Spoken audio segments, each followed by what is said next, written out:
Welcome simple life with DK. வாழைக்காய் பொரியல் செய்ய போகிறேன். க்ளீன் பண்ணி வச்சுருக்கேன். தாளிச்சிடலாம். இப்போ எண்ணெய் ஊற்றி கடுகு, பூண்டு, கருவேப்பிலை, வெங்காயம் போட்டு வதக்கிடலாம். பெருங்காயம் கொஞ்சம் சேர்த்துக்கிறேன். தக்காளி போட்டேன். உப்பு தேவையான அளவு போட்டு மிளகாய் பொடி காரத்துக்கு ஏற்ப சேர்த்தாச்சு. நல்லா வதங்கட்டும்.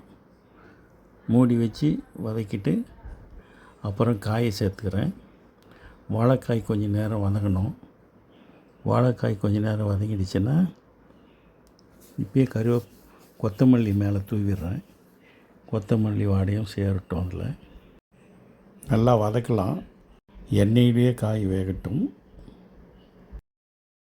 வதக்கின அப்புறம் நம்ம அப்புறம்தான் தண்ணி ஊற்றணும். அதுக்கு தண்ணி ஊற்றி கொஞ்சம் நேரம் வேக வைக்கணும். காயை நல்லா வதங்கி வந்துடுச்சு. இப்போ தண்ணி ஊற்றிடலாம். தேவையான தண்ணி ஊற்றியாச்சு. மூடி வச்சிடுறேன். தண்ணி ஊற்றி மூடி வச்சுட்டு வெந்துடுச்சு காய் பாருங்கள். இப்போ வாழைக்காய் பொரியல் ரெடி ஆகிடுச்சு. இது இப்பயே அருமையாக இருக்கும் சாப்பிட்றதுக்கு. இன்னும் டேஸ்ட்டு கூட வரணும்னாக்கா வேர்க்கடலை பொடி, வறுத்த கடலை, வேர்க்கடலை வறுத்துட்டு பொடி பண்ணி வச்சுருக்கோம். அதை சேர்த்துறேன். அது சேர்த்துட்டோம்னா சாப்பிட்றதுக்கு வேறு லெவலில் இருக்கும். நீங்களும் செஞ்சு பாருங்கள். எங்கள் சேனல் லைக் பண்ணுங்கள், ஷேர் பண்ணுங்கள், சப்ஸ்கிரைப் பண்ணுங்கள். வாழைக்காய் பொரியல் அருமையாக இருக்கும். சாப்பாட்டுக்கு சேர்த்து சாப்பிடும்போது ரொம்ப நல்லா இருக்கும்.